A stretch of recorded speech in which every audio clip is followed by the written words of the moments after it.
America, what if I told you that the Biden administration was going to turn America into the child trafficking capital of the world? Would you believe me? Would you call me a conspiracy theorist? We have people in the United States of America that breed children in order to sell them. And when they are sold, they come without birth certificates, which means it's easier to kill them and have no one ask where they are. We're also importing children by the plane load. The taking of these children to the United States where the demand looks like it's enormous. The Biden administration has reportedly been unable to make contact with 85,000 of these children. Think about that for a moment. So we are the demand. If 85,000 children show up at our border and are released into that economy of pedophilia, what do you think's going on? 4 CPD officers accused of having sex with migrants. These allegations are that, again, they engaged in sexual relationships with migrants, some were told, who may have been minors. Even more disturbing, sources tell CBS 2 that a teenage migrant is now pregnant as a result of one of these alleged encounters. Is it a conspiracy theory? Is child sex trafficking a conspiracy theory? It is most certainly not a conspiracy theory. It occurs far too much. This child trafficking thing is real.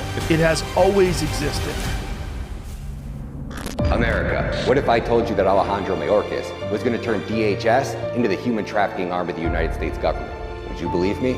Or would you call me a conspiracy theorist? We have rescinded so many Trump immigration policies, it would take so much time to list them. You are failing miserably. You changed Title 42. You allowed hundreds of thousands of migrant children to come across the border, and then you made it worse. We have the Biden administration not even testing who these adults and these children are. Not only did DNA testing about to end, the vetting of sponsors also ended at HHS under this administration. No more vetting, detailed, in-depth vetting of sponsors. And get these kids out as soon as possible to sponsors who weren't vetted. These little kids. No, they're sedated. They are sedated. Look at them. Look at them. This is the United States, and unfortunately, our law enforcement agencies are out here assisting and abetting in the child trafficking trade, guys. Do you not care? Do you not have just an ounce of human compassion for what your open border policy, the type of human depredations it is causing? You just sit there looking with a blank look on your face.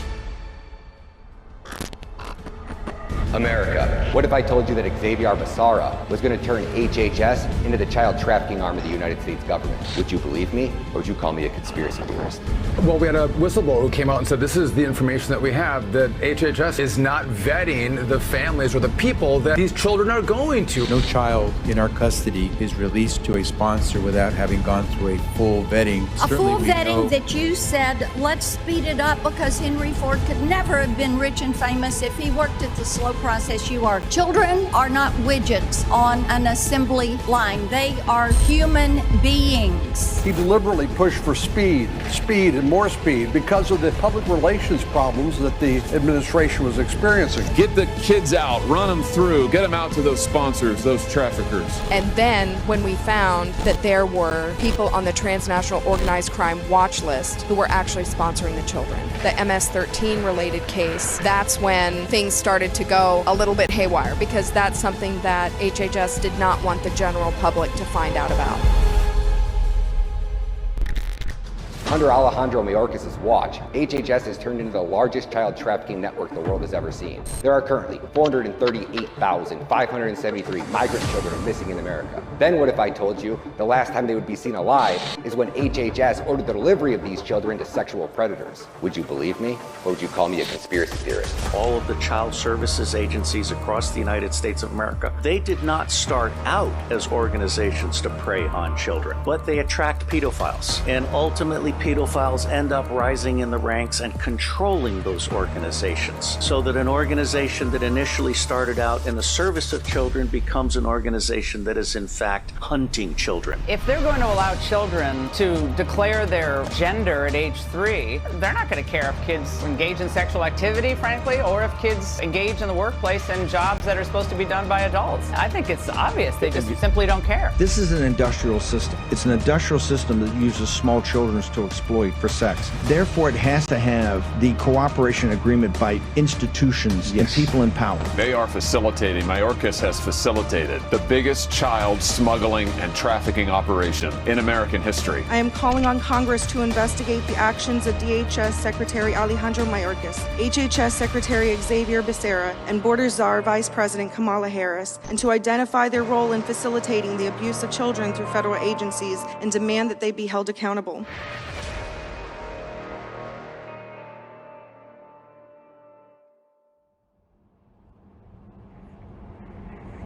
The White House has tried to avoid calling what's happening at the border a crisis, but it is a big problem. Agents across the southern border have told me they feel like they are the middlemen in the biggest human smuggling operation in the world. The government, as well as the NGOs, who, by the way, are getting very rich off of this entire policy. They are willing to sacrifice these kids into a life of slavery if that serves their purpose to have an open border. This is an international business of selling children. This should be a national story. This is a crisis that the media just rejects. I do want to get to this. Our government is complicit in sex trafficking, sending little kids to sex trafficking. You got to, I mean, and everybody should agree on that. That should be unbelievable. One man who refuses to stand by and just let it happen. He brings an eyewitness in the trenches perspective of what's going on. And is upsetting all the right people and saying what the agents and officers on the southern border need him to say. And he outlines simple solutions to stop the invasion of millions of individuals across the globe from illegally entering America. J.J. Carroll, veteran of the Customs and Border Patrol, co-host of Unrestricted Invasion, and author of the best-selling book called Invaded. Border Patrol agent from San Diego sector, J.J. Carroll, joins us now. J.J., what is going on? Tell me what your thoughts are. And who's ultimately pulling the strings? Everything we thought is changed completely. This is beyond anything that I even could have imagined after 24 years.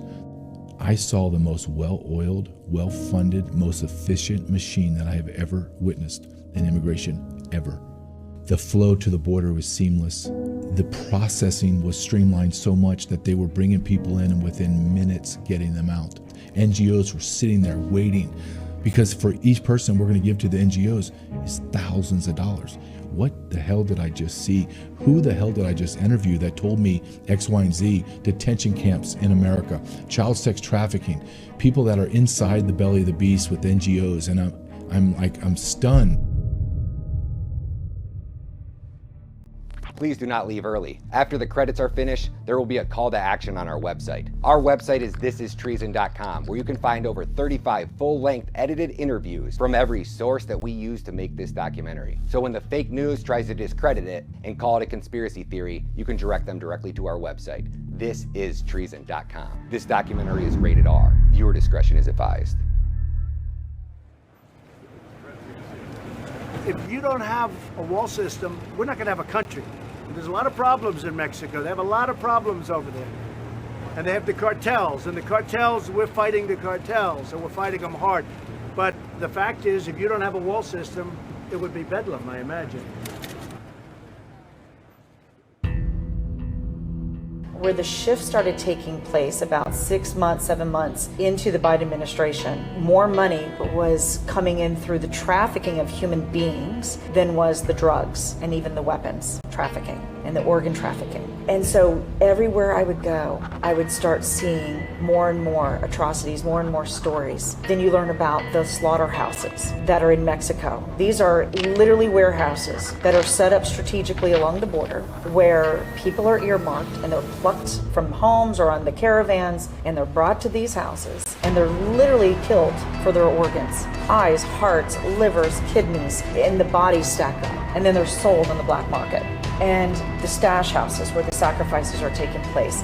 The rape trees on the I call it the Mexican highway. And it's because they traipse up through Mexico in this rough terrain area. It's kind of back country. And they get to these staging grounds. And in these staging grounds, they could be high up on a hill. A couple of these places took my team sometimes an hour and a half to 2 hours just to hike up to them while they're being staged to wait, because the coyotes have phones, and then they call the buyers in the United States of America, and they're all over the United States. We have captured phones where we've had phone numbers where they just light up and we trace where these buyers are. And these communities, Chicago, New York, rural communities where these individuals are earmarked to go, and then of course you have the transport that picks them up. But prior prior to that transport picking them up, there's shackles and ropes and chains, and they're on these trees, and they literally shackle women, children down, and they violently gang rape them. This isn't just one person, they're violently gang rape them into submission, and sometimes if they fight back, they'll take up stones or whatever and they'll bash their heads in, and we'll see the bones and the dead bodies left, the remnant. And then they're put in these transports, and then they're whisked away to wherever it is that they're sold in the most horrific conditions. And this is a war against good and evil. Checkpoint 1, initial U.S. contact. When it comes to child trafficking, the second most dangerous part of the journey for the child trafficker is crossing the border with the merchandise. The initial U.S. contact happens when Mexican cartels deliver unaccompanied migrant children to Border Patrol agents. It's almost like these cartels have these agents on their payroll. And when you talk about the cartels, I tell people this, the money, the differential between narcotic money and human smuggling, like just bringing people over, was so great. But now, dude, the money to bring people and children over is now come so close to the narcotics that the drug cartels are taking over all the human smuggling. That's how lucrative the human smuggling, because the volume has increased so much, and you are bringing people over from 7 to 10,000 miles away. So those smuggling fees jump to $50,000, $100,000. You do the math on that.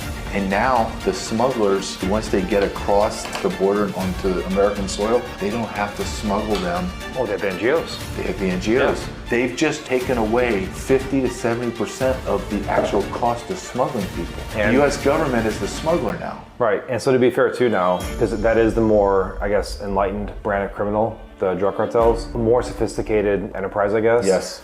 So, okay, now that we've made more profit, do we go like waste it on like cocaine parties and boats, or get a better return on investment and you start then incorporating into American politics? That money now flows to where you'll increase that That's stability. already been proven. Exactly. In California. In Texas, yeah. And a large majority of the sheriffs and the local politicians are in the cartels are paid.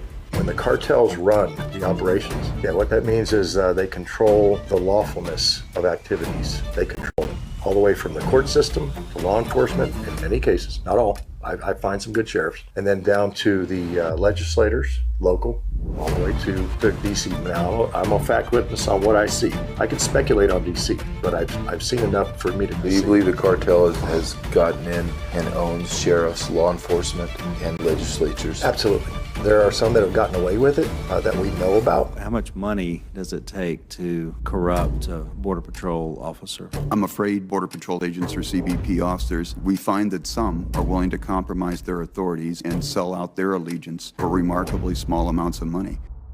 Checkpoint 2, HHS intake facilities. This is the most dangerous part of the journey for child traffickers, the delivery of the child to a buyer in the United States. After Border Patrol processes the child, they then coordinate the delivery of the child to an HHS intake facility. Eventually, HHS will find the child a sponsor.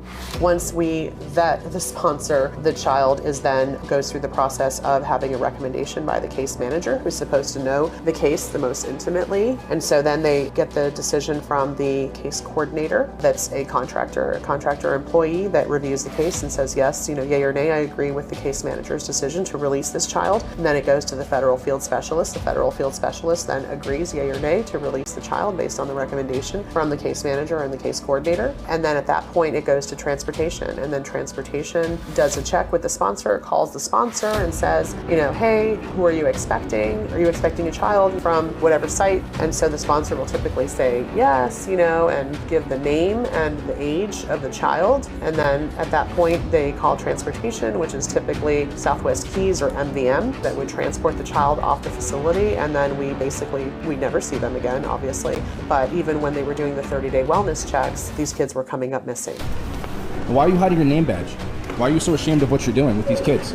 You don't have my permission to be taking any pictures. This is a public-facing place. I've already talked to the police. These are little kids. How old are they?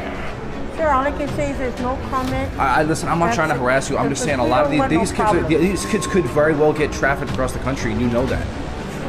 You know that. So I'm asking, could I know where they're going? Could I know where they're going? No. Checkpoint number 3, the placement of UACs. UAC stands for Unaccompanied Alien Child. These UACs are placed inside child migrant detention facilities. These facilities are ran by NGOs. NGO stands for non-governmental organization. These facilities are referred to as child migrant concentration camps. Here's the kicker, America. They're funded with your tax dollars. So, first of all, Jewish Family Services is a fucking racket, okay? It's like the Clintons, you know, they splinter off. So they have Catholic Family Services, Jewish Family Services, all these different family services that have all these NGOs, but their parent company is all the same fucking person. And it's a non-governmental organization, but they're driving around in brand new fucking Benzes. They're getting brand new fucking charter buses to move these bodies from one place to another. You tell me what fucking non-government organization is hurting so bad for money that they have to buy new fucking vans and buses to shuttle these fucking people around. A Mercedes Transit van can cost upwards of $90,000 fully decked out. And these fuckers are pulling up to pick up fucking 2 or 3 bodies and then charging the government hand over fucking fist. They were charging us to COVID test all these fucking bodies that were coming into their facility. And then the Hill, Congress is saying, hey, we have to stop calling these refugee centers because, you know, optics. So FEMA came up with a fucking creative idea to call them respite centers because that's a little more humane. And so all of these different respite centers are popping up. And at the table was everybody. You had ICE, FEMA, CBP, so OFO, Border Patrol, External Affairs, which deals with, well, it's like PIO, the big overarching PIO. And then you had Congressional Affairs, you had INA, which is International Affairs and stuff like that. Everybody was at the fucking table and everyone's vying for their piece of the pie and saying, oh, we need this, we need this, we need this. Oh, what's going on here? What's going on here? What are we doing to rectify this and stuff like this? And the answer was always, well, let's just move them over here. Let's just move them here. It's fucking smoke and mirrors, JJ. ICE is saying, oh, we have 500 fucking centers over here. Cool, we'll move these bodies over here. Now San Diego has 500 fucking bodies. So we're just shuffling fucking shit from one place to another so the government can say, oh yeah, we're fucking filling this shit up left and right. And people are lining their fucking pockets.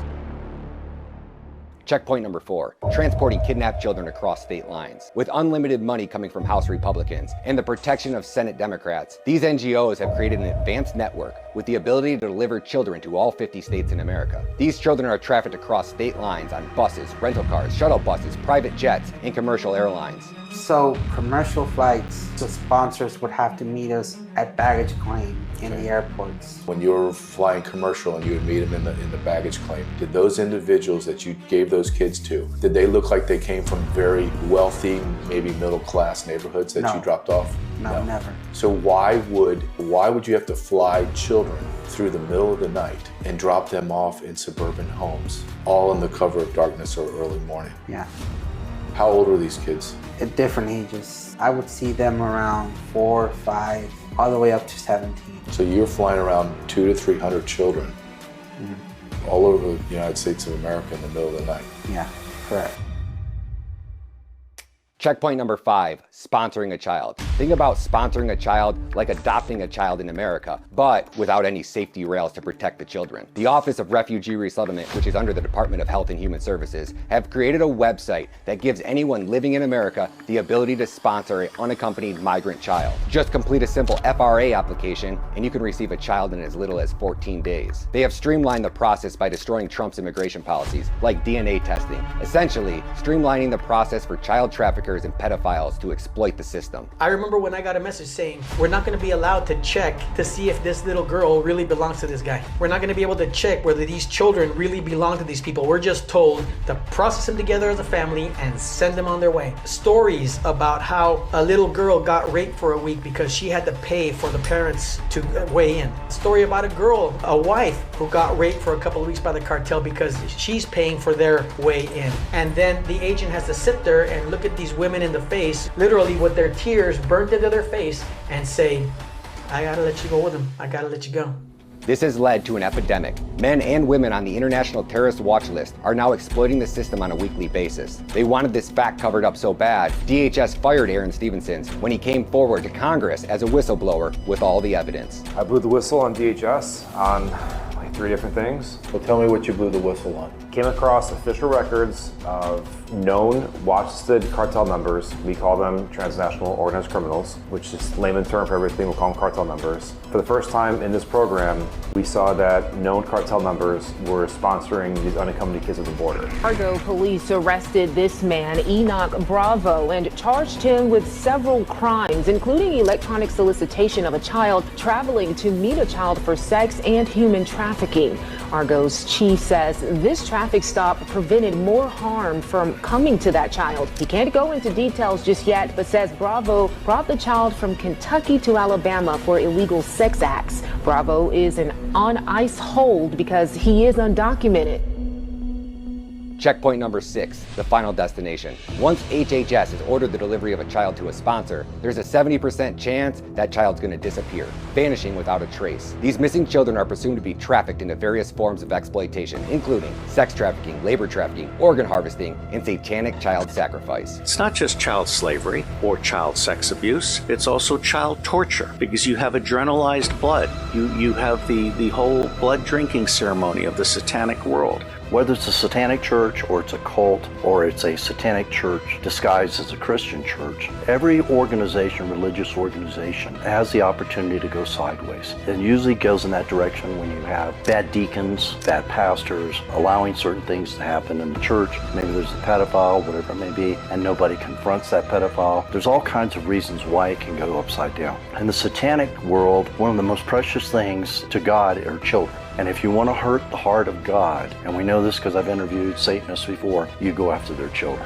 And so a sacrifice has to be made. That goes back to the days of the Bible with Moloch, Baal, I mean the list goes on and on and on. So traditionally, those sacrifices are part of the protocols of satanic ritual abuse. And sometimes there are families that's generational as well. Generally what we've heard and what we have evidence of, I'll just take one of the cases that we worked on. It took place in a basement of a church. The grandfather, who was the minister, who was also a Satanist, under the guise of the Christian church, took his granddaughter down in the basement, and she was forced to sacrifice another child. Now she's got her hands bloody. And so after she did that, of course she's traumatized. How did she sacrifice? With a knife.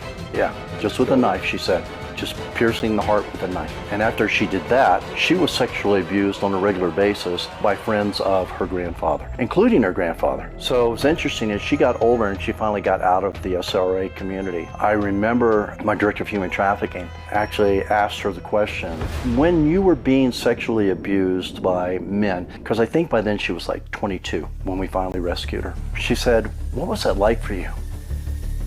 And she said, well, you know, it wasn't really that bad because that's what my grandfather, I was used to it because that's what my grandfather used to do to me.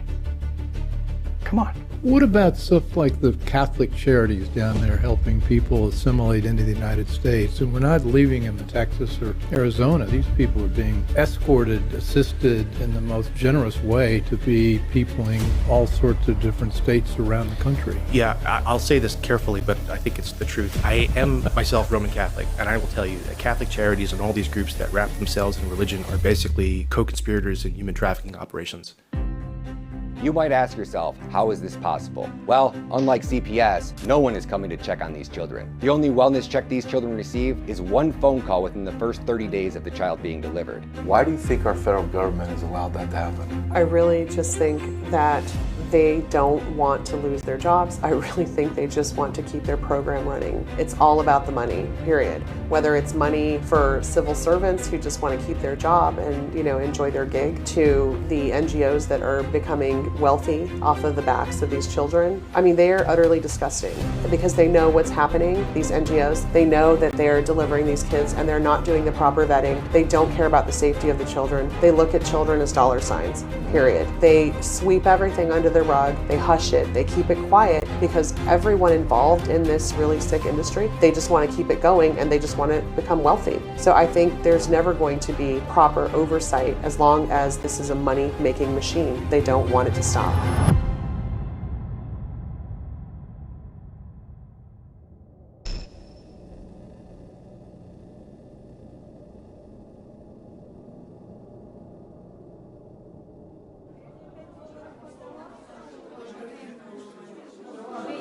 Thank you for your whistleblowing. It's courageous people like you that that step forward under possible threat, okay, that allow the American public to actually see what's happening. So God bless you. Thank you, Ms. White. My name is Deborah White, and I work for the General Services Administration, GSA, in Washington, D.C. So I came to answer the call in May of 2021. I answered the Biden administration's kind of all call to the executive government, just asking for volunteers to come and help with the undocumented children that were crossing the border. I got together with a team that was going to deploy to Pomona, California, where they had an emergency intake shelter for Health and Human Services Office of Refugee Resettlement. Mrs. White, you testified that over 300 children had gone to just 2 homes and locations. You know, obviously speed over safety. This goes directly to this. This needs to go into the hands of law enforcement agency, not Health and Human Services. They've proved over and over again for over a decade that they are not able, they're not capable to run this kind of program and deliver children safely. They're not even going to family members most of the time. These children are funneled through a network of U.S. government agencies and contractors and non-governmental organizations. They have little or no training in how to protect children from trafficking and abuse. But we took actions. I mean, we informed HSI, which is Homeland Security Investigative Division. We informed the Office of Inspector General. We informed up to the FBI. I mean, I made an FBI phone call. It didn't really go anywhere because... What did all those phone calls do? Nothing. There's been nothing done. From my perspective, there's been nothing done. So you made calls about child sex trafficking or child trafficking, yes. Whatever that means. That entails a lot of things that are all evil. Yes. So child trafficking, and nobody came to you? No. We had one call with the Office of Inspector General for Health and Human Services, so the HHS OIG, had one phone call with us after I had discovered the first case of trafficking on the site, which was in Florida. And we were speaking with special agents at that point about just trying to get them the information that they needed, because HHS, they don't really comply. So we know this for a fact. When law enforcement reaches out to HHS, they do not comply. They will not give information. They will not give them access to the portal, which houses all the information. And I get on the phone with a special agent and they're like, we don't have access to the portal. I'm like, what do you mean you don't have access to the portal? How do you have any oversight of the program? When you talk about the portal, you called it a UC, but it's a UAC portal, unaccompanied alien child portal. Yes. So that's the tracking mechanism. Once the kids come in, they get inputted into that data. I'm sure they're already inputted in the Border Patrol data or whoever, ICE. Yes. Then it's in your portal, and then when they leave, you have them exiting your portal. The records are still in the portal. They're still in the portal, okay. And then that's what you use, that record, to make the phone calls and the follow-ups, if there ever is one. Yeah, so there's a list. There's a list of children that we know that have been released. But because the case manager that they put in charge of doing these phone calls, because she was so distraught, and the case managers became distraught when they found out that they had released these children to sponsors that weren't really truly sponsors. I mean, they really were just they were just a middleman that were handing the kids off to someone else. People still do not believe it, but make no mistake about it. They have been stonewalling congressional oversight, and they are stonewalling the oversight of their own agency. HHS OIG has no ability to directly access and look at the case files of children who we suspected of being trafficked. You would think that the Inspector General... Wait a minute. Yeah. So the Inspector General, so the audience understands, they're like the federal version of Internal Affairs and local police department. Yes. And when you think of Internal Affairs and police department, they have access to everything. Right. So OIG, Office of Inspector General, in the Border Patrol, FBI, they have access to everything. When they come in and everyone knows, oh God, there's a case open against me by OIG, they're gonna dig and they're gonna dig and they're gonna find out, they're gonna literally pull all of my arrest data throughout my career. They're gonna have access to everything. So you're telling me that HHS would not allow them to have access to, or does not have access to, their UAC portal? No, they don't. But that's where all the information is. Correct. That is the government system of record, the UAC portal, Yes. right? That is the official government system of record for these children. So we thought that our federal field specialist on site was making all of the recommendations. We had no idea until we looked at the census data that these decisions were actually being made by federal field specialists that have never even seen the child face to face. So there were federal field specialists that were approving cases online, completely online. Like they didn't even see the kid face to face.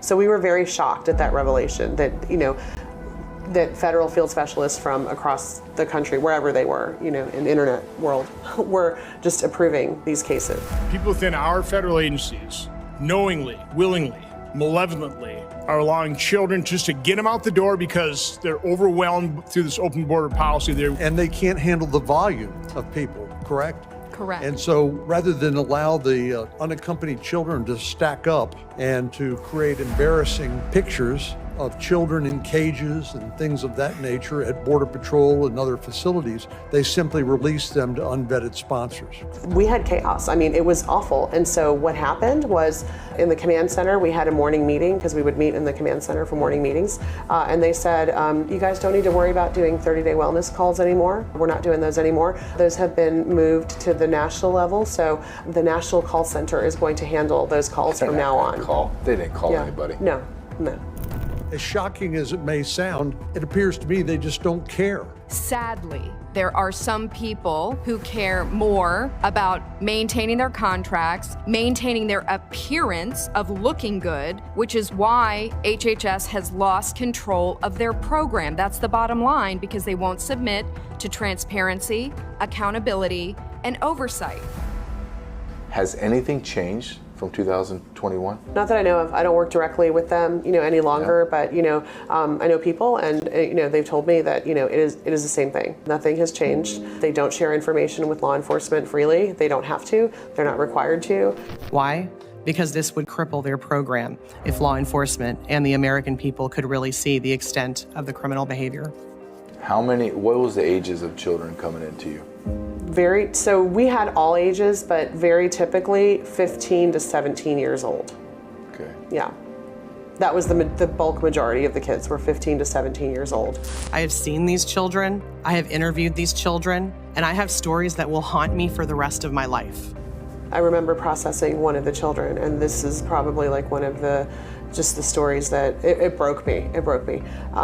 This young boy, Mateo. So he was 15, I believe he was 15 years old, being interviewed by one of the case managers who said, I just need some help with this kid. Mateo said, the coyote brought me across the border, because we know, one of the digging deeper questions I would say is that if you need to get these kids to admit that they were trafficked, if they were, right, in some way, and you need to ask beyond, like, did you acquire a debt to get here? They're going to say no.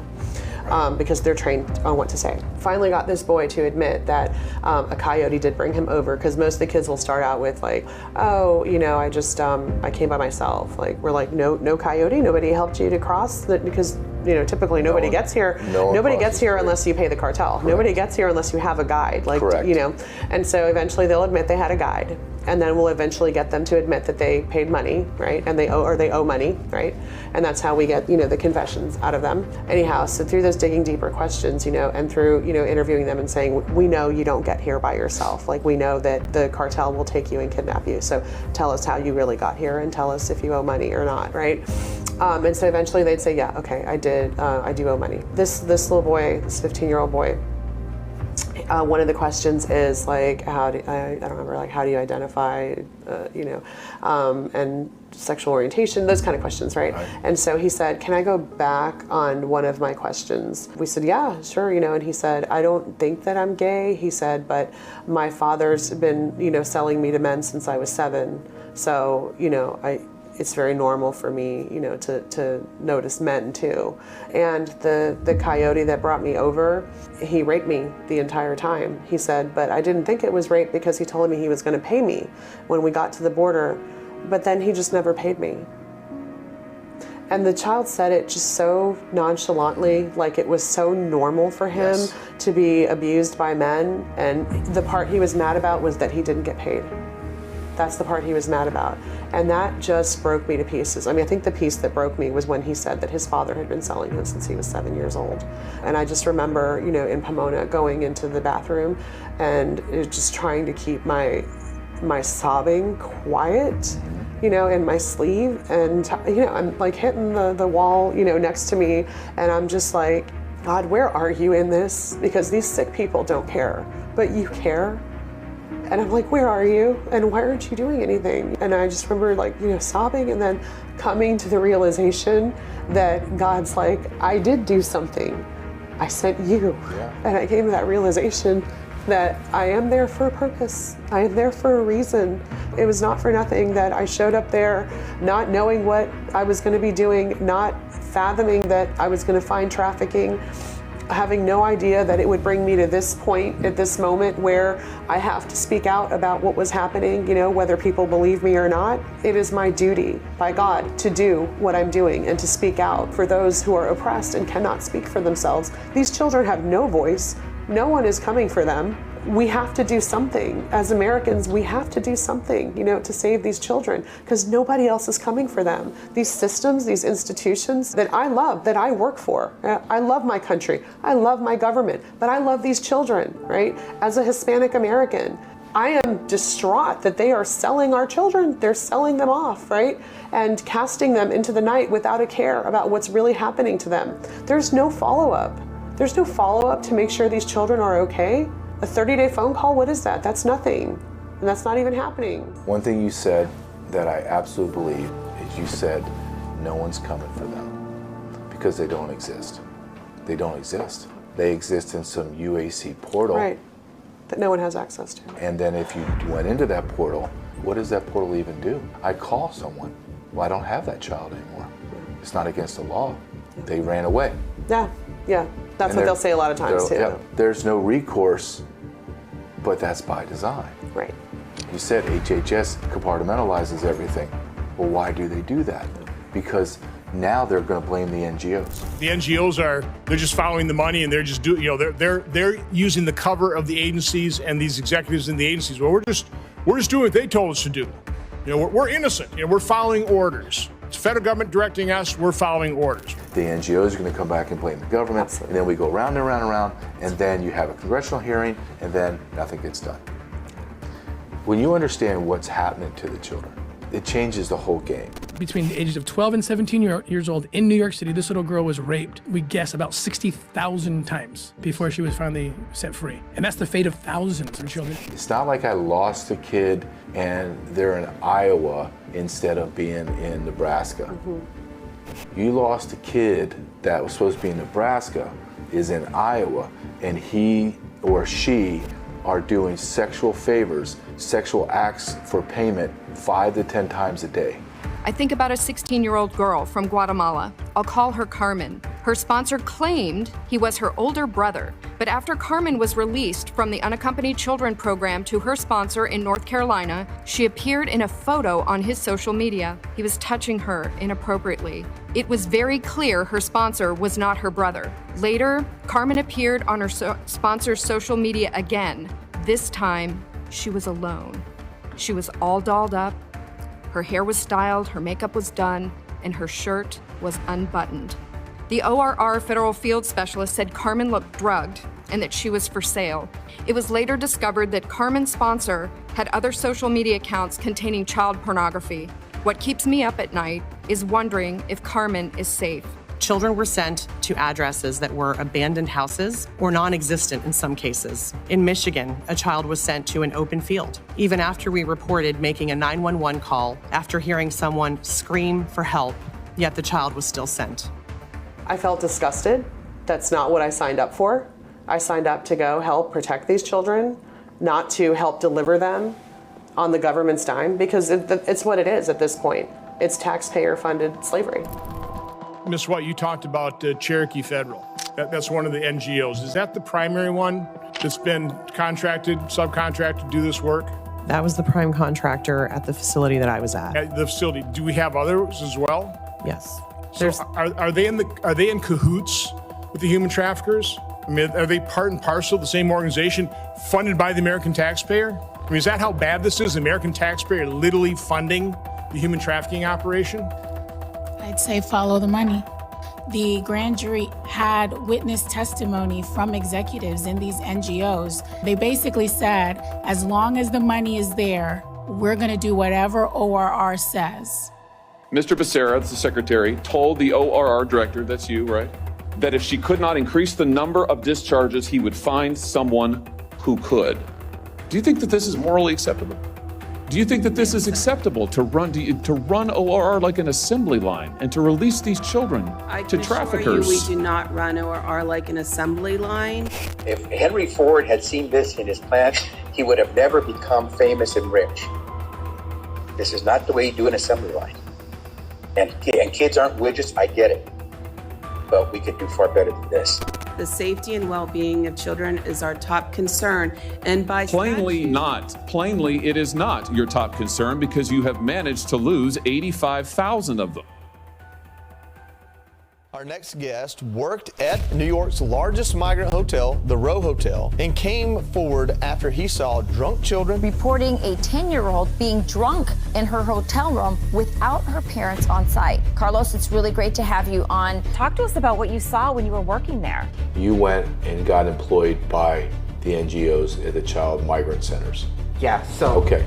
I work for a ton of NGOs. I did it for the Trump administration. I did it for the Biden administration. So tell me what it was like under Trump. People are like, well, Trump's separating families and this and that. And it's like, well, he's separating these people because they're not families. Right. They're kidnapped kids who are here against their will. Well, that goes opposite of AOC and everyone else that said Trump was putting kids in cages. People like AOC, they don't know what they're talking about. You don't know unless you work inside these places. And there was times where when we removed children where we wouldn't get called for 2 weeks, 3 weeks, sometimes a whole month we wouldn't get called. Because we were shutting the border down. Yeah, correct.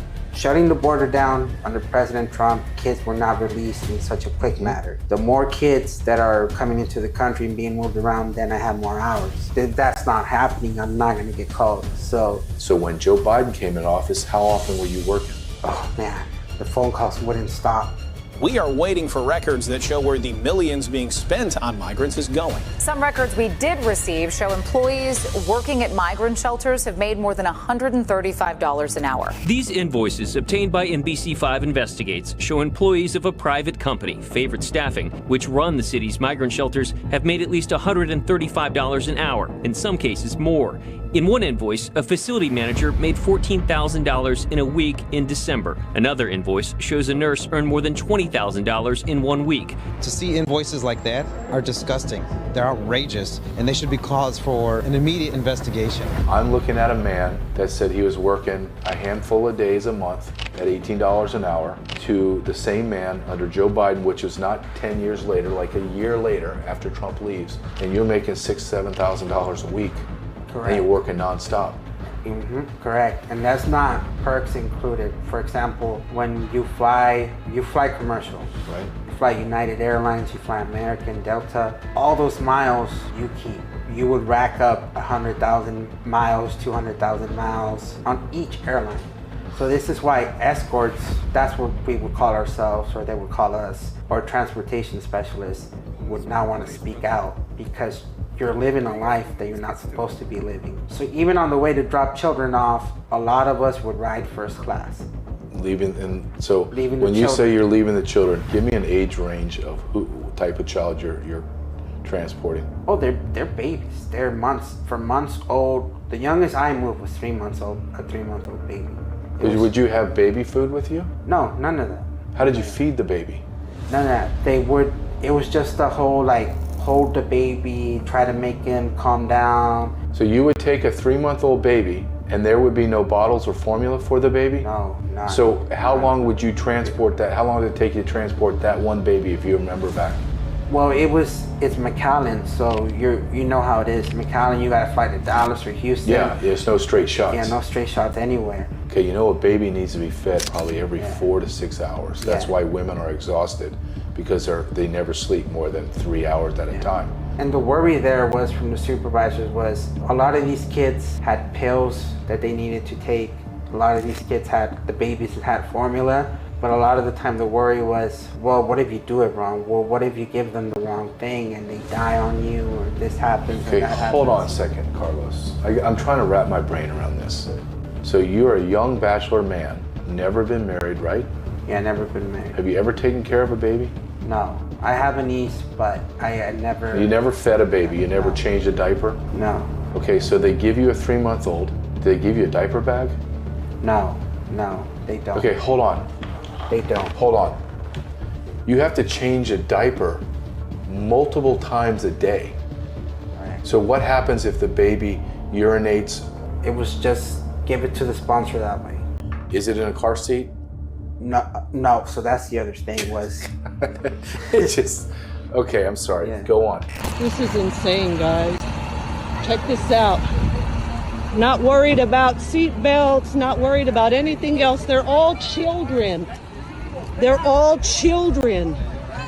Look at these kids coming out of this. Who's that little kid? Y'all aren't gonna ticket them? That's illegal as fuck. 21 children just climbed out of this itty bitty. Are you kidding me? You feel morally okay with what you're doing to our own country, and you hide it with a whole bunch of kids. Where are these kids going? As an escort, as a transportation specialist, when you show up to work and you would see on your itinerary, you have to go pick up at the Walmart in Raymondville, you have to go pick up at the facility in Los Fresnos, it would just ruin your day because you knew it meant a baby. And these two facilities, a former Walmart, CF Cribs, a lot of babies in there, a lot of toddlers in there. You just knew that if you were going to this facility, you were in for a very long day, you were in for a very sad day. Because how does a 3-month-old, how does a 2-year-old tell you that their aunt is in New York, that their aunt is in Florida? It's impossible. Because this child is an unaccompanied minor. There's no parent with them at the southern border. So how did this 3-month-old know how to tell the federal government, my aunt is in New York? So how did that work out? So who brought them across the border? And we wouldn't know. We wouldn't. The only times we did know was when the kid was old enough to tell us. Basically instructions on where he wants to go. ¿Ese es tu padre? ¿Sí? So he's got a cell phone, address. Looks like Louisiana. That's where he's supposed to go to. But a 3-month-old is just like, what the hell happened there? A 3-month-old can't even crawl. Yeah. So somebody had to have sold their child to get pushed across the border. They probably put a note or something on the child's blanket or something. Powerful yet heartbreaking scene playing out on the U.S.-Mexico border right now. Take a look at this. Border Patrol agents found a 2-month-old baby abandoned in Rio Grande City. Officials posting this photo online, calling it a chilling reminder of how children are being exploited by human smugglers and criminal organizations each and every day. According to the sector chief, Gloria Chavez, agents that responded actually rendered medical aid to this little vulnerable 2-month-old child. The baby is now in the custody of HHS. That's the U.S. Department of Health and Human Services. When unaccompanied minors arrive at the U.S. at the border, they're taken into federal custody and then transferred to providers like Southwest Key, who give shelter and care for these kids. Massive investigation into Southwest Key, the allegations of sex crimes against undocumented migrant children and intimidating them not to report it. A large portion of what's been investigated centers around facilities right here in the Rio Grande Valley. They have no idea what that place is. Criminal activity, pedophilia, all kinds of shit is going on in there. If I walk in there, they're gonna call the cops. I'm a private property. They're gonna arrest me. There's nothing I can do. But I know there's child molestation and rape going on in there. I've talked to the people that have worked in this one. So you go into those two former super Walmarts and you go in, describe to the audience what it looks like and sounds like and feels like in a place that has cribs. How many cribs do they have? Oh man, like I said, it's a sea of cribs. Like, what would you guess? I would say 60 to 80 cribs maybe. And sometimes they would be all full, sometimes they wouldn't. But it was just a horrible thing to see. What would it sound like? Just a lot of crying, a lot of yelling. A lot of these kids in these facilities don't want to be there. They've asked, can I be deported? And the federal government, OR, says you're under federal custody. You're not allowed to leave until we give you a sponsor. So there's kids in these Walmarts begging to go back to Central America, to South America, and the federal government says no. How many people you think were managing that facility? I knew people who worked inside that facility, and they said it was maybe about 100 people on staff per shift. So they had 3 shifts. Had a morning shift, a mid shift, and a graveyard shift. And what ages were those children in that facility? They were 13 to 17, I believe. So you have highly sexualized children in their teens, and you have 100 people watching 3,000 teenagers. The Department of Justice alleges some employees, even supervisors, have engaged in rape, unwanted touching, and the solicitation of sex and nude images of those children since at least 2015, with some victims as young as 5. In one instance out of El Paso, an 8-year-old reported a youth care worker, quote, repeatedly entered their bedroom in the middle of the night to touch their private area, and he threatened to kill their families if they disclosed the abuse. And this facility is another one that you can look up. San Antonio Convention Center, Governor Greg Abbott showed up himself. He showed up with Texas Rangers to shut it down because they were getting phone calls that staff members were sleeping with the kids, that staff members were running away with the kids, that kids were running away from this facility. Children at this facility are being sexually assaulted. There are not enough staff to safely supervise the children at this facility. Some children in this facility are not eating throughout the day. These problems are a byproduct of President Biden's open border policies. To end this abuse, the Biden administration must immediately shut down this facility. How many holding facilities, big, small, in between, are in Texas? It could be anywhere from 100 to 300, somewhere around there. In Texas alone? Texas alone. How many in the nation? Anywhere from 400 to 600 facilities around the nation. So they have transportation hubs, if you will. Is that correct?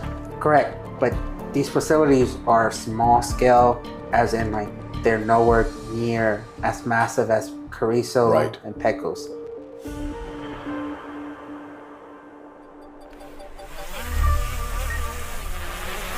So what we're looking at right here is my drone's going up. We're going over here to see if we can't film this camp. And you're gonna see it, it's massive. Look at how big this place is. And they got it all gated off. They are grading this out to expand this facility. Look at how many more camps do you think they're gonna fit there? What else would be perfectly graded like that? Look at those quarantine camps for children. How many children do you think are in there? This is mixed boys and girls, 13 to 17.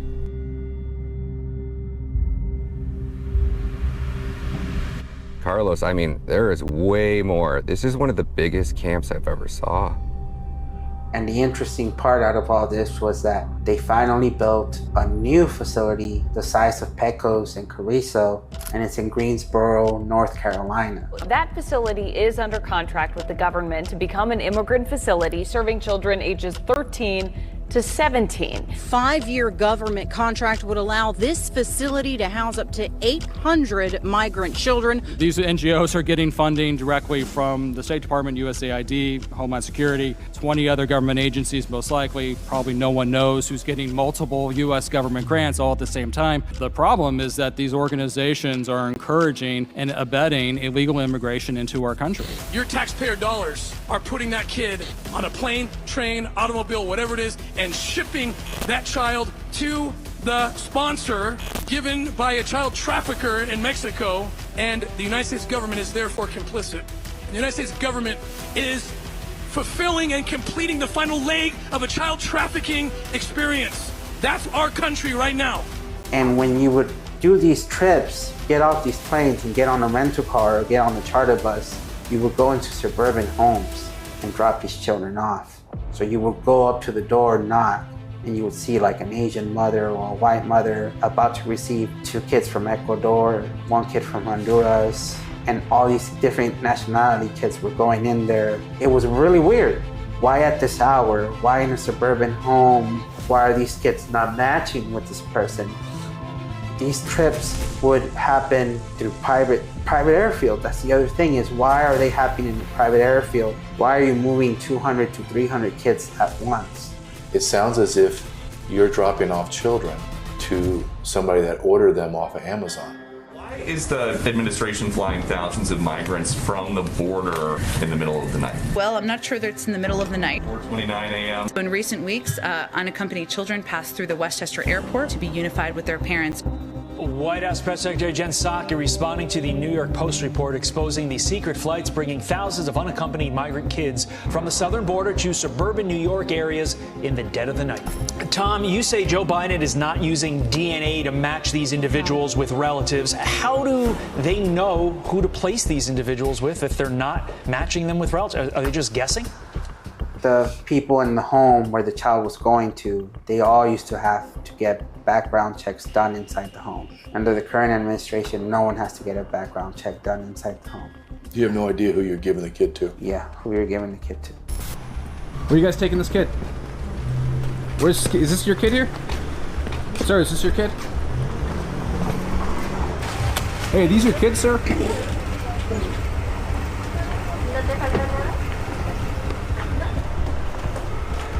Everything okay, sir? ¿Cuántos años? It's okay, it's okay. Amigo. ¿Cuántos años? ¿Qué país?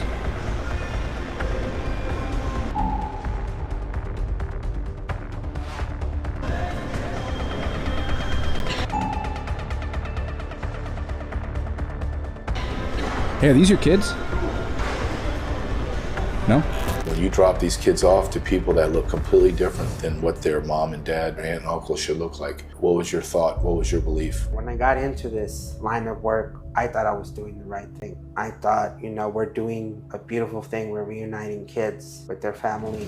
And you're in that moment. And sometimes when people hear me talk, some people will say, there's no way this is true. He's embellishing. He's probably saying the truth, but he's lying a little bit to make it dramatic.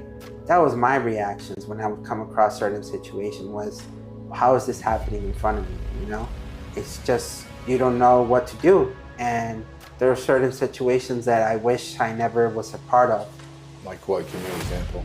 There was a kid who was crying saying, I don't know the sponsor. I don't know where you're taking me to. I don't want to go there. Please do not take me there. And my reaction was, well, we have to call back to the office and say what this kid is saying. But the person, my partner, who had seniority over me, did not want to do that. They would say things like, oh, the kid's just doing it for attention. They're lying. They know where they're going. Don't believe it. Basically calling the kid a liar. It was just a horrible thing. Just this kid who was crying, and then you drop him off with the sponsor who was not happy, who did not look excited. You would think, a sponsor is, oh, I'm seeing my kid, my niece. It's a great moment. This sponsor was not any type of excited. Was it a boy or a girl? It was a girl.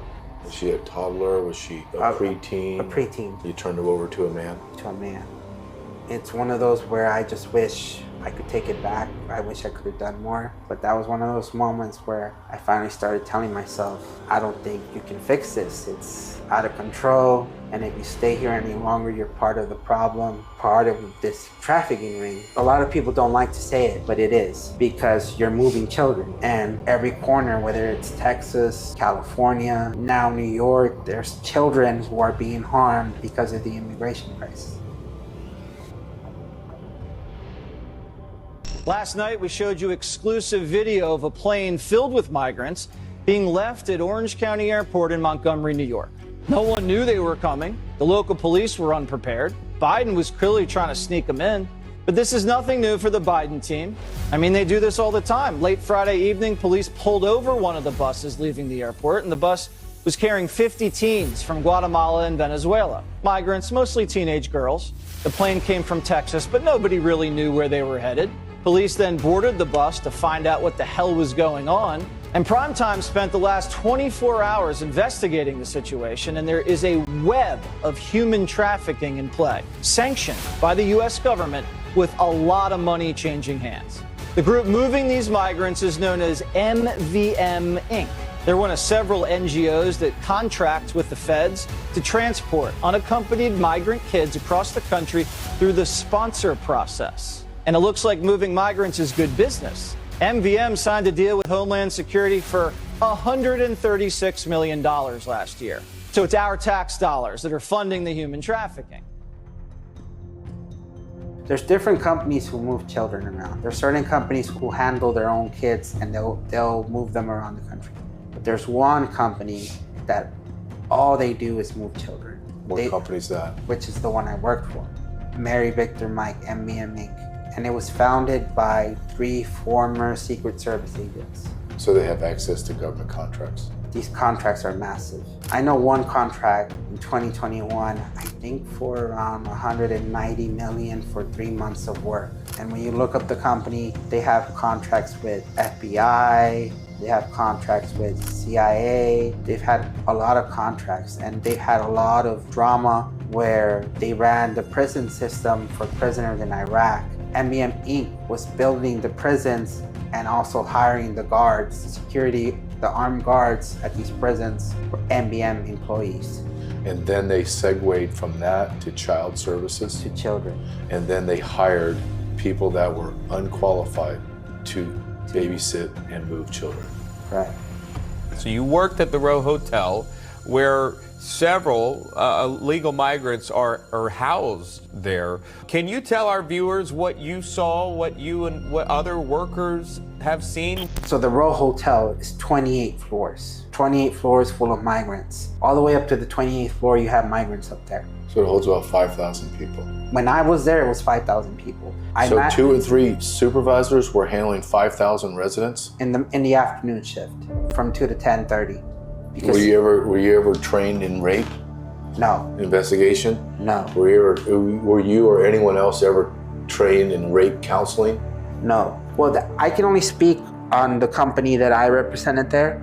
So the issue with the Row and a lot of these hotels is they have a company in there who handles vaccinations. They have a company in there who handles the medical issues. They have a company in there who handles the laundry for the migrants. They get their laundry services done. They have a company in there for every little thing. So when I was a part of the management team there was 8 to 9 different companies that had to work together. So there was a lot of miscommunications, chaos, even on the management end for each company.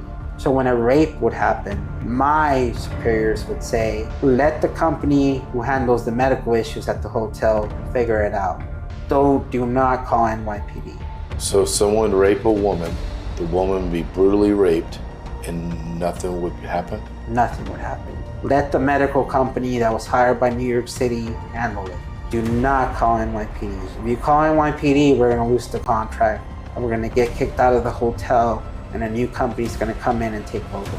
That was one of the main issues that I had while I was working at the Row. You know, who can work like that? There's rapes happening and you're telling me, don't call NYPD, what the hell is that? So tell us about this child that you found. Is that the 10-year-old who was found intoxicated? Is this a regular thing that you see children by themselves without their parents in these hotel rooms? It's an everyday thing. Every day we find about 10 kids alone in their hotel rooms, either drinking or doing drugs. Weapons will be in the room, but we're not allowed to go in there. We're not allowed to take anything from them. It's basically a free-for-all in this hotel. Yeah. What do you think the overarching reason why all this is happening? What is the big reason why we are allowing so many unaccompanied children into our country, processing them the way we are, and then losing them into America? Why? People save the money. So these companies are making all types of money for each child that they care for. But you know, at one point it's not about the money. There's something evil behind it. Sex trafficking, organ harvesting. Some people hate to bring up the organ harvesting, but what else is going on? And child sacrifice. There's MS-13 members all over the East Coast who are accepting children who are being sent there. There was a brave whistleblower at DHS. We confirmed that what he blew the whistle on was absolutely true. And we had an MS-13 affiliated sponsor trying to get 2 children. So you blew the whistle on DHS. You told us about some violent criminals obtaining work visas, applying to sponsor unaccompanied minor children. Are you willing to go public? I am. October 2021, I go public with the video, right? And they were like, oh, you're the source? I'm like, bye. But they didn't ask me any questions. They didn't debrief me. They didn't go like, okay, yeah, by the way, like you're totally not doing this ever again because we don't trust you anymore. But like, how did you find this? Like, what were the indicators and warnings? Like, we're not seeing that. We have no reporting showing this. what the hell happened? Like, there was no curiosity at all. And again, people were told of me, don't talk to him. So it's like. So they knew. Well, they knew, but it's like, why aren't you gonna at least try to address it? Like, try to figure it out. So I asked this question, by the way, to Carlos, Tara, Debbie, Myra. Mike, so when you guys got like fired, removed, whatever, like, did they debrief you? Did they like go on a fact-finding mission of like, you know, what led you to this? Are they going to address the situation and try to solve it? No. They were like, no, of course not. Like, everything happened where it's like, not so much like they're trying to cover it up, but just didn't care. Like, whoa, no, done.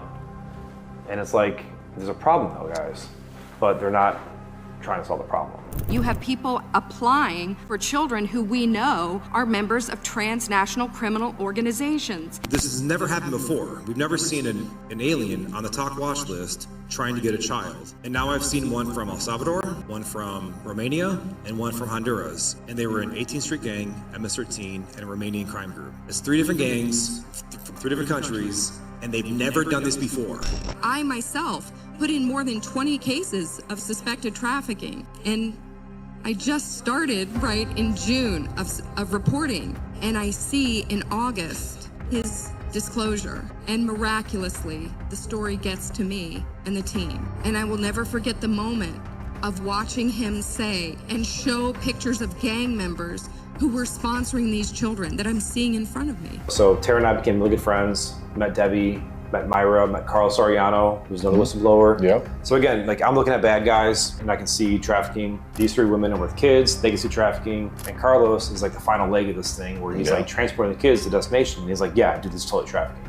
And then it was in October of 2023, a friend of ours in the legal world sent us an email saying like, hey, did you guys see this rule change that HHS is trying to do? And we're like, no, like, send it to us, right? And this is the big one. This is the foundational rule change to where they're going to essentially codify into law all of those field guidances. So like all the policies that they created, like the waivers and background checks, the timeframes of this, the weight, all the conditions that led to all the trafficking, they were going to just mark it approved as like, yep, this is it. This will become law now. So now to change that, that's not just field guidance anymore. You have to like change law to do this. And so it's just like a 300-page document. We read through it, and it's just, that's when we realized like, holy crap, this thing's gonna like solidify the program. Like, this is really not good. The Department of Health and Human Services, under Secretary Becerra, has published and codified a rule change to the unaccompanied minor program that legalizes the practice of child trafficking by the United States government, paid for with your tax dollars. What it does as well, Dave, it removes law enforcement from the equation. So if you're a federal employee and you are a caseworker, for example, you've got a kid that just crossed the border illegally, they've been raped so many times, that 12-year-old boy in diapers, because he's been raped so many times. That's an actual case that Tara Rodas dealt with. And you can now no longer call law enforcement to assist with this child and try to get justice, because they've created an ombudsman position. You have to go through that bureaucracy in the Department of Health and Human Services. There's no external oversight. And now they have also, in this rule change, published multiple ways to target and punish anyone who tries to blow the whistle. So they're subverting Congress' authority to make laws. There's definitely human involvement somewhere making the decisions of, we're not going to audit, we're not going to investigate, we're not going to clarify, we're not going to do it. And that number, by the way, 85,000, that number is about a year and a half old now. No, so I laughed when they said 85,000 the first time. I laughed. Yeah. I said, come on. This is what these bastards are admitting to. You can only imagine what the real number is. Right. We're also not the first whistleblowers on this thing. Like, this has been going on since at least 2014.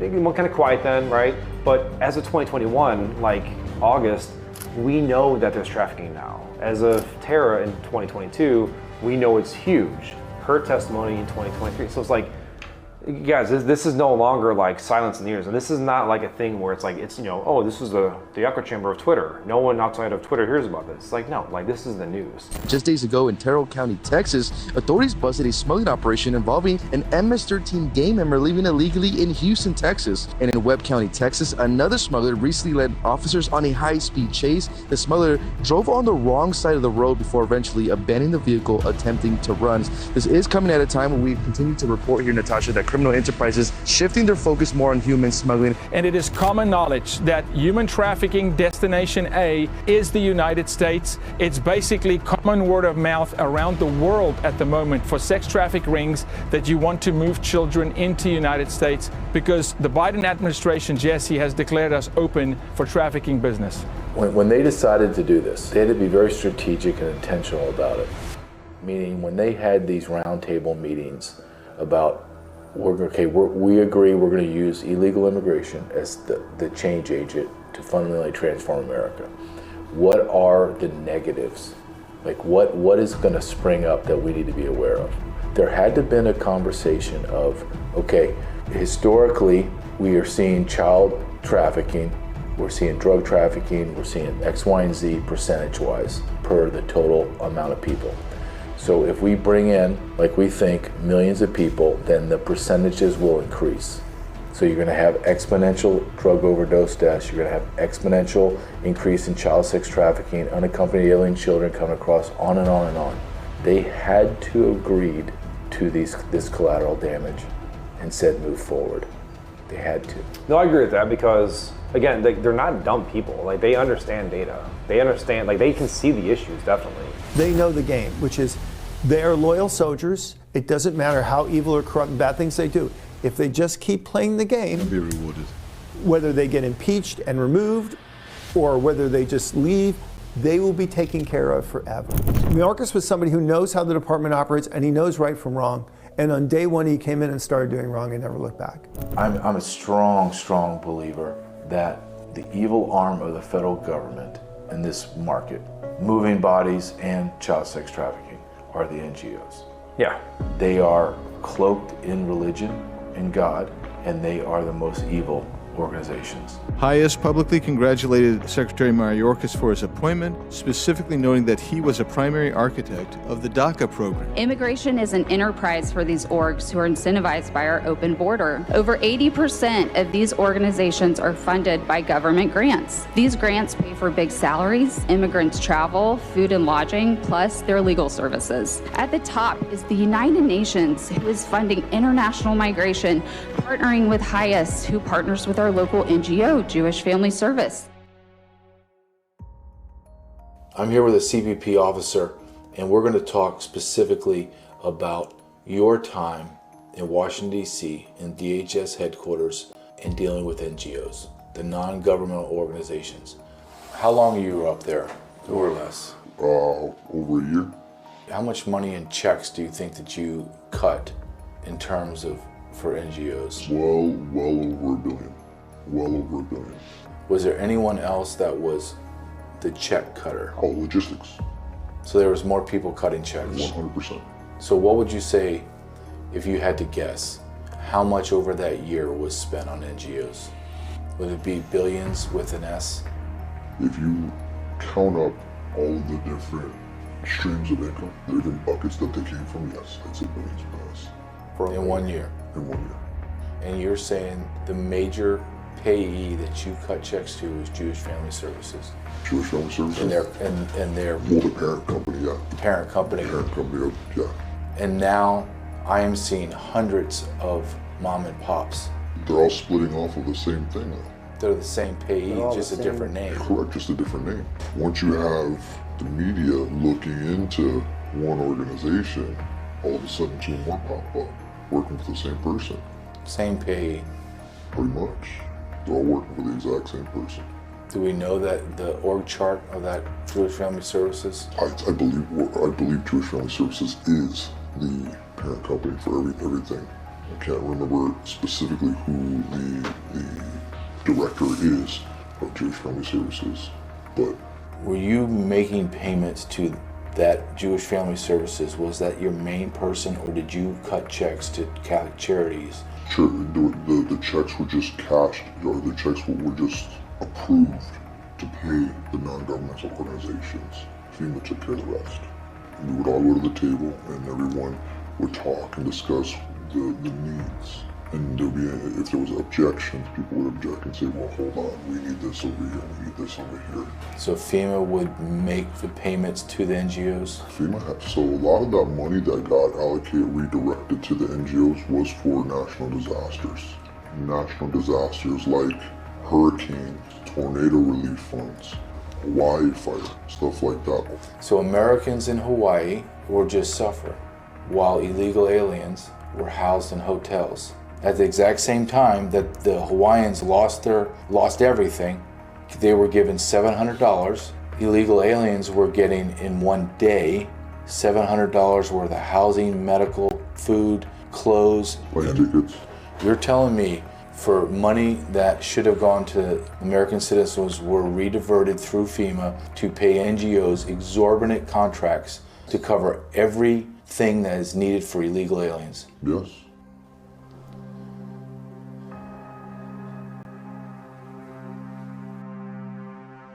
Well, what do you think about the Guatemalan government suing Texas, saying that their children are being kidnapped and being trafficked in Texas through one NGO called Save the Children? Who's on the board of Save the Children? Jill Biden. She's not on it now. She was on the board. And then when the lawsuits came out, Joe Biden did the exact same thing he did to Ukraine. He had Blinken go down there and say, I want those two people fired. What reasons could the Biden administration possibly have for wanting to silence the Attorney General of Guatemala? Have either the Attorney General or the Secretary General done anything in recent months that might upset high-level figures in the Biden administration? Let's see. Just days ago, as part of an ongoing investigation, Guatemalan authorities raided the office of an international nonprofit called Save the Children. This is an extremely well-connected and well-funded organization. It's been operating in Guatemala for decades. In fact, the president's wife, Jill Biden, recently served as chair of the board. The purpose of this raid could not have been more serious. Guatemalan authorities say the raid concerns the, quote, treatment of Guatemalan children in Texas. And according to the letter from Guatemala's public ministry, there's a possibility that NGOs like Save the Children may be involved in child trafficking operations. The letter names several other NGOs as potentially involved in some way in these operations as well. Of course, if there's any truth to this allegation whatsoever, it is the single largest untold scandal of the Biden administration. It would mean that an organization tied to the Biden family, one that was supposed to combat human trafficking, has been enabling it. But predictably, no mainstream media organizations have looked into this. Real soon, I don't know how soon, but soon enough, there's going to be investigations into this, and we are going to recoil at the horror that we have created. We have 500,000 kids lost UACs. People are telling me at least that many US citizen children are lost. How in God's name do you lose 1 million kids? Do you know how hard it is to lose 1 million kids? Statistically, it's improbable. Like you can't lose. Like, it'd be one thing to lose like a couple hundred, or like bad record keeping of like maybe 1,000 kids or whatever. 10,000 would be a cause for like, holy shit, like there's something going on there. Stop everything. Right. We got to look at this. When you get into that exponential growth up to 1 million, it's like, yeah, clearly this is not a lost thing. This is purposeful. Can I ask you a question?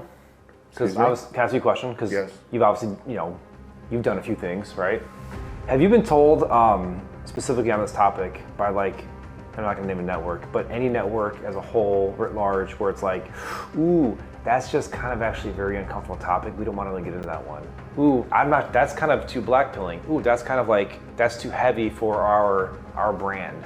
Have you heard that? Because we've heard that a lot. I've heard that. And it, it's kind of. I've heard that, but you know what I do is, I say, oh, okay. And then right when we go in, I go, hey, let's talk about the sex challenge. And they're like, what? And I go, oh yeah, let me tell you what it's like to be 5 years old and be anally penetrated 15 times in a day.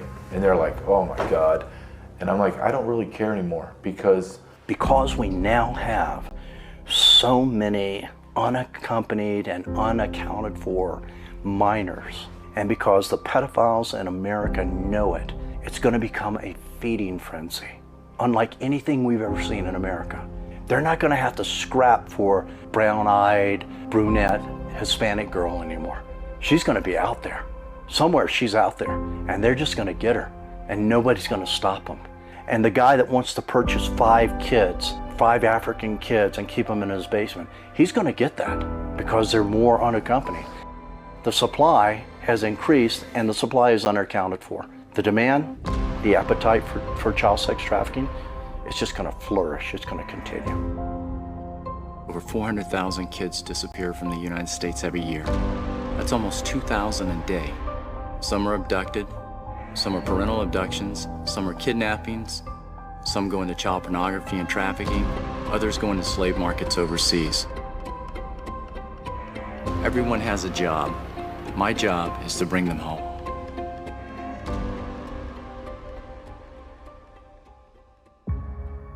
My name is Basil Boz, and I am the founder of the Association for the Recovery of Children. The organization is a 501c3 nonprofit organization of former intelligence, military, and law enforcement officers that are dedicated to the recovery of missing, exploited, and sex-trafficked American children. So generally, once all law enforcement at the local, state, and federal levels has been exhausted or they choose not to get involved, we'll engage in the operation. We do this at no cost to the custodial guardian and with no paycheck in our pocket. We are one of the oldest running child rescue organizations in America, started in 1993. And we're blessed to have a 100% success rate in that every kid we've gone after, we've brought home. So, how many American children do you think are in this web of evil? I would say in excess of 400,000 in America. And those numbers fluctuate. We try to do our best. We go to independent organizations to get the actual numbers, because if you go to like Department of State or something, they're still posting the same numbers they posted last year and the year before and the year before. So they're not paying attention to it. They just think if I post something, America goes, oh, you guys are doing something about it. It's kind of like, remember when we used to put the picture on the milk carton of the missing kid, and people would look at the milk carton and they thought they were doing something about it because they looked at the milk carton. And you felt good that you looked at the milk carton and saw the picture. But at the end of the week, what happened with the milk carton? It went in the garbage. Did that kid come home? No.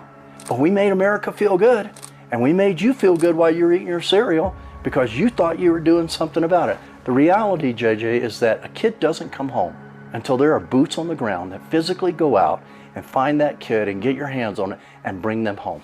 Explain to me how 400,000 American children and equivalent 400 to 500,000 UACs, how do 1 million children disappear? That's exactly right. How do they disappear? Well, if I were going to, speaking from my experience, and a lot of times you have to think like the bad guys in order to know what the bad guys are doing. I would make sure that a long time ago we had set up holding tanks. It's just a term we use, holding tanks. Whether that's underground, whether that's individuals being paid to keep kids in a warehouse in their basements, whether they're being moved by trucks from one place to another. We don't see all those kids walking on the streets of America. We really don't. I mean, if you were to see, I don't know, if let's say you saw 15,000 kids walking in the streets of Atlanta, just children, somebody would take notice. Yeah. Right, but we don't see them. Okay, so we know that the kids came into America. We know they're there. We know they're here. We know they're unaccounted for, so let's just use some common sense. How do we hide kids? You gotta hide them somewhere. Where's the somewhere? What hotels? What underground facilities? What in America? How can you hide kids? We know you can hide kids in basements, but you're gonna have to pay somebody to do it. So that's a really great question, and it's something most NGOs, non-government organizations, or at least the 5 that we work with, are always wondering, and this is what our prayer is these days. Our prayer isn't that we need to be brave to go. We'll go. The prayer is, God, lift the veil so we know where they are. If I mention child organ harvesting, I get immediate pushback that that's conspiratorial. What do you say to that? It's not conspiratorial. Just like the very first time 30 years ago when I said there's a thing called child sex trafficking, and people pushed back at me and said there's no such thing as a conspiracy. No one would do that to children. Even my law enforcement partner said, nope, they're all just runaways. What you're asking is not a conspiracy. There is organ harvesting, and it brings a lot of money. It brings a lot of money. So back to your question earlier, where could all these children be disappearing to? Is it possible that they could be taken someplace and their organs harvested? Yes, it's possible. Are you seeing it? Yes, and we can't discuss in this interview how we're seeing it, where we're seeing it, because that we'd be divulging sources and methods. But yes, we are, and a lot of 3-letter agencies are seeing it as well. It's that prevalent? It's getting more prevalent, actually, because it brings money. What are we looking at dollar-wise? It depends on where on the black market you're picking those various organs up at. China may be selling them for a different price. South America, and it's interesting is that this organ harvesting process isn't like, and we just got some intel from South America, a former cartel member, and he was really straightforward with us. He goes, I know people that are aware of organ harvesting think they have this picture that it's not that bad because the kid is taken to a hospital that's maybe on the payoff, and they need a kidney, so they do surgery on the kid and they sew him back up and he's off on his way, like that. He goes, it doesn't happen like that. He goes, most of the time it's happening in a barn. It's happening in a house, a stash house, someplace where they zipper the kid and they take what organs they want and the kid dies. He goes, that's how it's mostly happening. The organ goes in a box, an ice chest, whatever it may be, and then it's taken all the way up the line and sold. Who needs organs? Hospitals need organs. If you had a daughter and she was on dialysis and she needed a kidney or kidneys, and they said, well, JJ, it's gonna be a 3-year wait, and we're not sure your daughter can last 3 years, would you pay? You probably would, because it's your daughter. Could somebody come to the hospital from the administrative side and go, JJ, we have this interesting case here. There is the possibility that we can get a kidney for your daughter this week and do surgery. It's a little unconventional and it's going to cost you $30,000 more, but we can get it. Private donor. Would you pay it? Would you pay it? You probably would. Where'd the kidney really come from? Where'd it come from? Did you investigate at all in organ harvesting? We did, yeah. Illegal organs? Like, they do that with prisoners too, right? Perhaps the ones we found were telling us that they were doing it with immigrants, which is very sad. Immigrants that were trying to come during the journey to make it to the U.S. And so the most desperate and vulnerable people. Most people don't probably think that this is coming from vulnerable, poor immigrants. They probably don't want to know. No. I see, even as a former CIA officer who participated in some interrogations, they do things to children that I would not even do to my worst enemy. I had a case 15 years ago, maybe 16 years ago. 2 men abducted a child, a 1-year-old baby, sexually abused a 1-year-old baby, sexually a 1-year-old, and then decided to bake the baby and eat the baby. So one of the worst cases I ever got. Who thinks of that? Who thinks of that? That's evil. And then people are like, that doesn't happen. Yes, it does happen.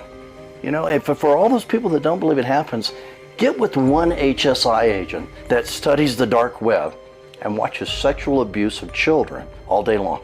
To the point that at the end of 30 days, 15 or 30 days, they got to go see a psychologist because of what they have to view. And that's their job, because they're trying to find something in the rooms that can say where this happened to this kid. And so they can try to go save the kid. But there's thousands. There's thousands. And we're not saving them. The sheriff says one of these guys was looking for a child to eat. And that was just one of the disturbing things we heard at that press conference today. A knock on the door. What's up, man? What's up? Met by guys in green. 45 people arrested for being child predators, prostitutes, johns, human traffickers, and this.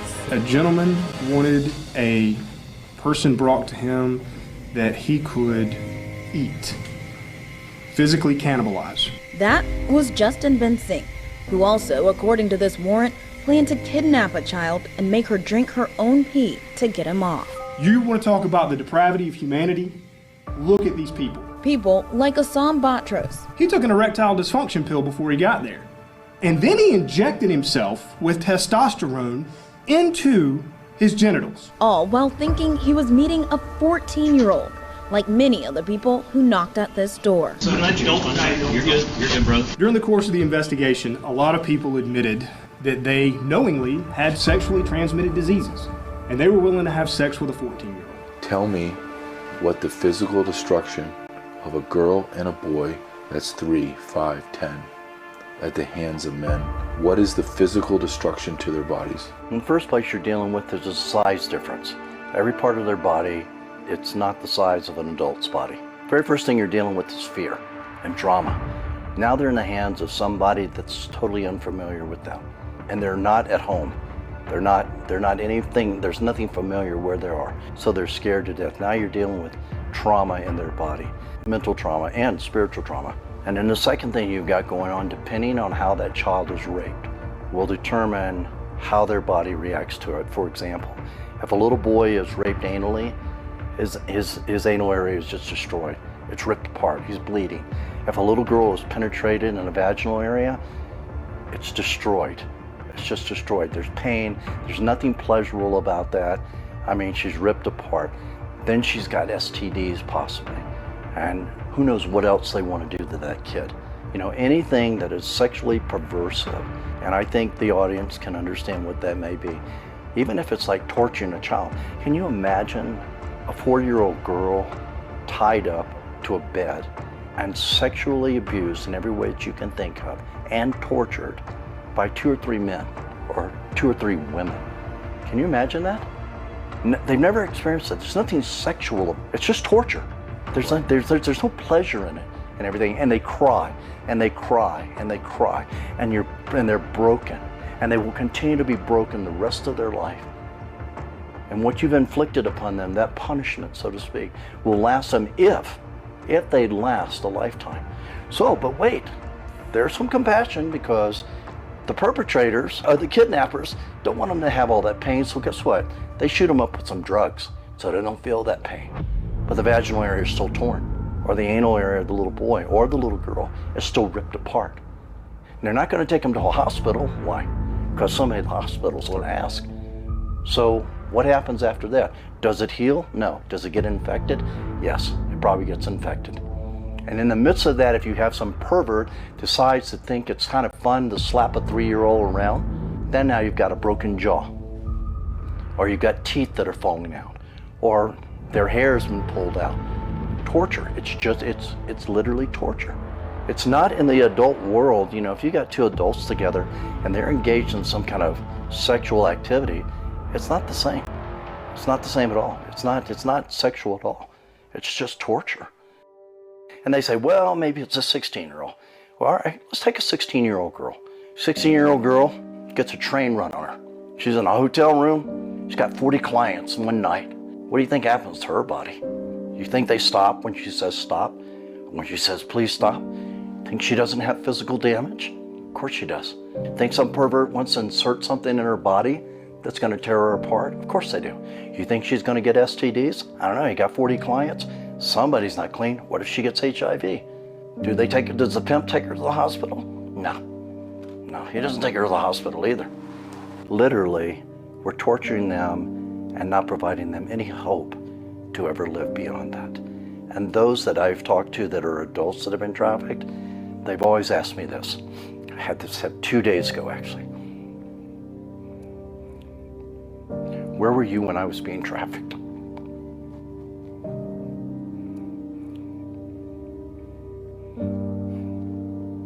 And it breaks my heart every single time. And I tell them if I'd have known, we would have come and gotten you. I have a good friend of mine, Annie Lobert. She has an organization out in Vegas called Hookers for Jesus. And she's a great gal, her and her husband. And she asked me the same question. Where were you when I was being trafficked? And you know, if we knew, we'd give 100% to go do it, because the signs are there, but people don't want to educate themselves to know that, wait a minute, that's odd over there. That looks like that girl's being trafficked, or that little boy's being trafficked, or why is that guy, you know, talking to that little kid? So for me, the one red line that I do have in life is anybody that messes around with a child. That's it. That's my red line in life. We have the House of Representatives right now is totally, completely broken. And they're totally owned by the corporate lobbyists and frankly by the globalists who own many of these people, because they've been compromised by some of these, what they call Codel trips overseas, where these members of both the House and the Senate get compromised by sleeping with children. and they compromise. And these are real things. These are very real things. I believe they are all compromised. I believe that's why Hillary Clinton didn't go to jail, because the dominoes begin to fall. I would agree. However, so I'm looking at a gentleman like Mr. Flynn, who I have great respect for. Sure. Why is he not naming names? I want to know. That's a good question. It's bothered me. The moment I saw him say that, I paused my computer while I was live, and I went back and went, was I paying attention right? What did he say? And I watched again, and I waited for the podcaster that's sitting right over in that chair, and she said nothing. Mm-hmm. And I was like, wait a minute, whoa. This is a major omission. There has to be some follow-up. So please tell me, because I want to know. Why wouldn't General Flynn tell the people who are the senators that are raping children? Can't speak for Mike, but I can say this. Sometimes it's not a matter of telling who it's doing it. It's the timing of when you tell. For example, I can tell you something, but if I'm in a position of authority to do something about it, no one's going to listen to it again. So again, I can't speak for Mike Flynn, but I do know enough about him to know he's very strategic. I do know enough about what I do with children, and I'm right on board with you. I think they should be exposed, but I'll go a step further. It's never going to change until this happens. When bad things happen to bad people, justice prevails, okay? So you know what I think about anybody who rapes a child? You know what I think the penalty is? It's the death penalty. Across the board. Years ago when President Trump was in office, I went and saw a good friend of mine, Katie Sullivan. She worked under Attorney General Barr, and we had this discussion. And I said, Katie, this is what ARC is going to push for across America. Because until the penalty is stiff enough, people are going to keep doing it. They're going to keep doing it. And she said, well, what do you think that penalty is? And I said, it's the death penalty. Because every pedophile that I have ever interviewed in prison, every child rapist, I've asked them all the same question. What's the one thing that might have deterred you from raping that 4-year-old girl in the garage? As an example. And every single one over the course of 10 years said, well, if I thought I was going to get the death penalty, I probably wouldn't have done it. But I'm going to get 7 and I'll be out in 3. Or I'm going to get an education. Or, you know, my life outside in the streets sucked. So I like the prison world. I get taken care of. You pay for my education. You pay for my food. You give me a place to live. Yeah, it's a life of crime. But guess what? I don't have to worry about doing what you do. Guess what? You pay taxes. You work your ass off. And so thank you very much. So I've come to realize that when bad things happen to bad people, that's called accountability. Things start to shift. Now, there's another part of this formula also. When you've got congressmen and you've got organizations like the LGBTQ, XYZ, whatever they want to be, and I'm not pointing the finger at all gay people, it's not what I'm saying, but that organization itself is pushing an agenda for minor attracted people. They're shifting the name so it's more palatable. We should accept that pedophiles are people who have not chosen their sexuality and who, unlike most of us, will never be able to live it out freely if they want to lead an upright life. We should accept that pedophilia is a sexual preference, a thought, a feeling, and not an act. We should differentiate between child sexual abuse and pedophilia. No, it's a pedophile.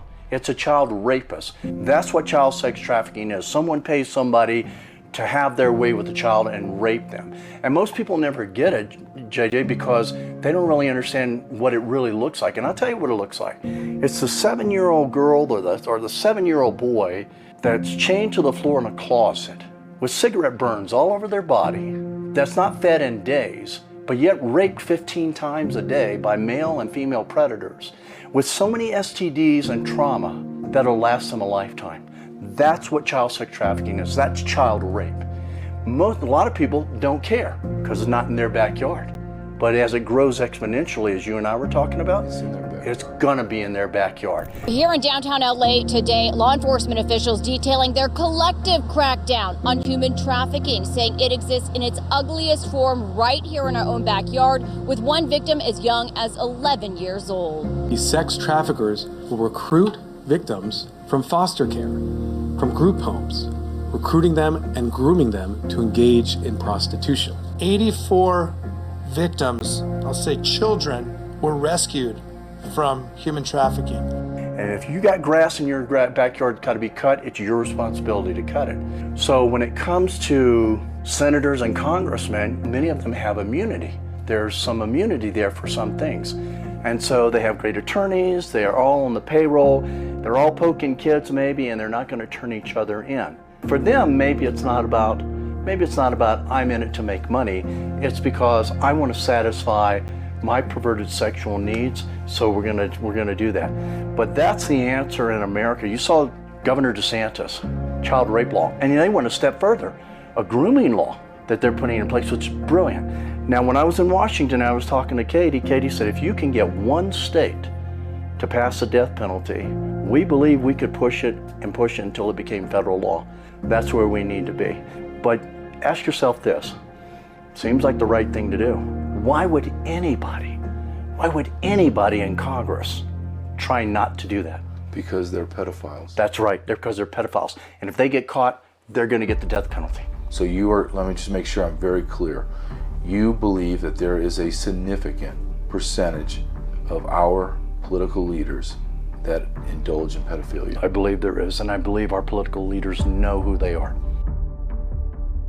I want you to tell me if I'm right or wrong on this statement. The United States of America government is the world's largest child sex trafficking organization in modern history. Yes. Yes. Yes. You didn't even hesitate? No. Why? Because this has NGO structure, this has government structure, this has way too much lube in the machine to be working way too efficiently with gangs, like part of the process, and they're not shooting at each other. So it's like, okay, something's going on there. Before coming to HHS ORR and being a detailee for them and working these cases, that is something I knew nothing about and never wanted to know anything about. But sadly, that is the reality of what's happening. It doesn't have to happen here, and yet it does. People that are in positions of power cannot give me an answer as to why. It's not a priority for them. Why? Is it not a priority because they have too many other things to do? Children are the future of our country. They are the next Americans. Why would they not be the top priority? Good question. And they can't answer it either. Because they're complicit. I believe because many are complicit, not everybody. Right. There are some senators and congressmen that are really great and they're fighting an uphill battle. And they are doing a lot to try and stop that the best way they can.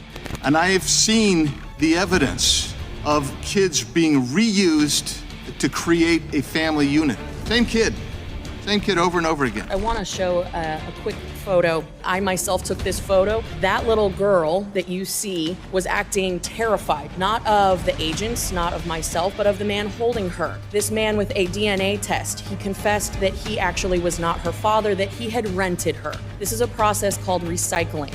This man who you just saw on the screen, who by the way was a convicted sex offender. It's not 90% going to parents anymore. It's a third or less going to parents in today's statistics and numbers. It is stunning to me, stunning to hear you say that the prior administration reunited children with their parents. Oh, I see. So this is their fault? But you're not going to take any responsibility for the indentured servitude and exploitation of children that is happening on your watch. A moment ago, you were crowing about the fact that you treated children so well, and yet we find tens of thousands of children who are forced to work as slaves because of your policies, and you turn around and blame a prior administration. Mr. Secretary, this is par for the course for you. You do it every time you appear before this committee. You do it every time you appear before Congress. I, for one, am sick and tired of it, and thousands of children are in physical danger. Danger.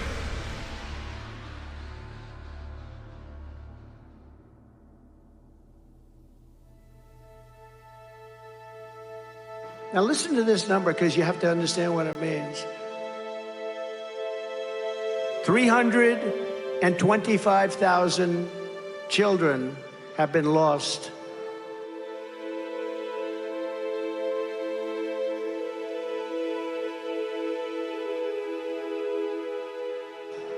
They've been allowed to be trafficked all across our borders. Think of the number. 325,000 children are missing.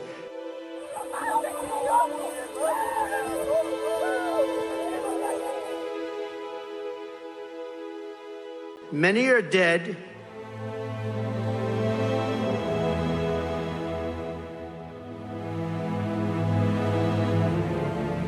Many are involved in sex operations.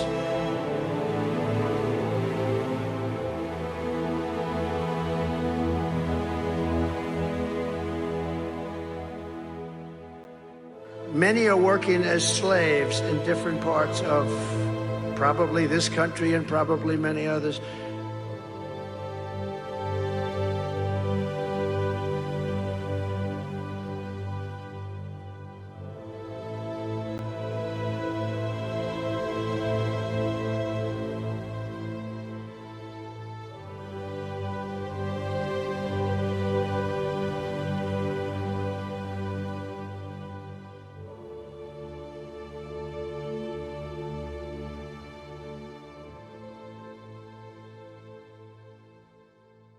America, the journey that we have just taken you on has proven without a shadow of a doubt that the Biden administration has committed treason. Now, the only question I have for you is, what are you going to do about it?